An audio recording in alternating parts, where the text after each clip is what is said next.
ఈరోజు అనపర్తి మండల ప్రజా పరిషత్తులో అనేక కార్యక్రమాలు నిర్వహించడం జరిగింది. మొదటగా ఏదైతే గ్రామ సచివాలయాలకి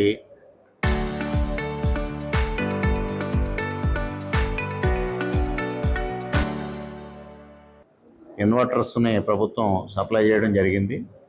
అది అన్ని సచివాలయాలకి ఇన్వర్టర్స్ని ఇవాళ అందివ్వడం జరిగింది.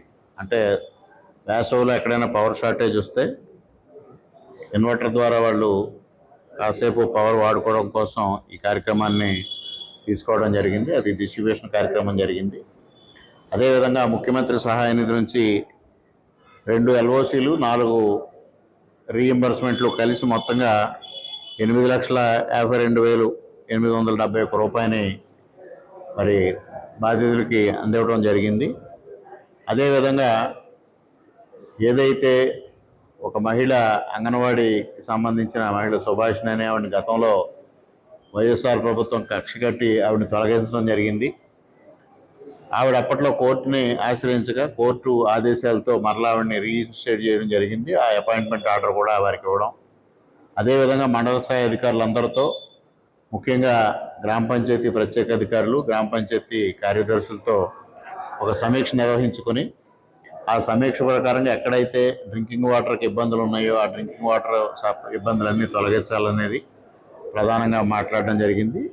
అదేవిధంగా మరొకటి, గ్రామాల్లో శ్మశాన వాటికలు కావాలనే డిమాండ్ ఎక్కువగా ఉంది.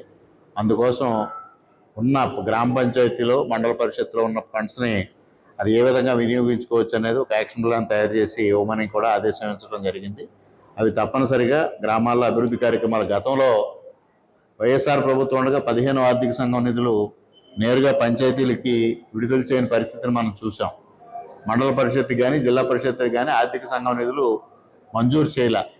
కానీ ఇవాళ కూటమి ప్రభుత్వం వచ్చిన తర్వాత నేరుగా గ్రామ పంచాయతీలకి, మండల పరిషత్లకి, జిల్లా పరిషత్లకి ఆర్థిక సంఘం నిధుల్ని నేరుగా కేంద్ర ప్రభుత్వం ఇవ్వడం, అవి వివిధ కార్యక్రమాల కింద వినియోగించడం కూడా జరుగుతూ ఉంది. ఇక్కడ అన్ని గ్రామాల్లో కలిసి ఎంత ఫండ్స్ ఉన్నాయి, దాన్ని ఏ విధంగా యూటిలైజ్ చేయొచ్చు అనే దానిపైన కూడా ఒక కార్యాచరణ కోసం డిస్కస్ చేయడం జరిగింది. అదేవిధంగా నాయకులు అనే గ్రామాల్లో ఉన్న కొన్ని సమస్యల్ని అధికారుల దృష్టికి తీసుకురావడం జరిగింది. ఆ సమస్యలను కూడా పరిష్కారం చేసే దిశగా చర్యలు తీసుకోవడం జరిగింది. ఈ కార్యక్రమానికి హాజరైన అందరికీ పేరు పేరున హృదయపూర్వకంగా కృతజ్ఞత తెలియజేసుకుంటూ, ఇవాళ ముఖ్యమంత్రి గారు కానీ లోకేష్ గారు కానీ ఆదేశించేది ఒకటే, నిరంతరం కార్యకర్తలు అధికారుల మధ్యన సమన్వయం ఉండాలి. తద్వారా గ్రామాల్లో ఉన్న సమస్యల్ని కార్యకర్తలు అధికారుల దృష్టికి తీసుకొస్తే వాటిని పరిష్కారం చేసే బాధ్యత, సమన్వయం చేసే బాధ్యత శాసనసభ్యులు తీసుకోవాలని, అదేవిధంగా దానికి అనుగుణంగానే ఈరోజు ఈ కార్యక్రమాన్ని కూడా నిర్వహించడం జరిగిందనేది ఈ సందర్భంగా తెలియజేసుకుంటూ సెలవు.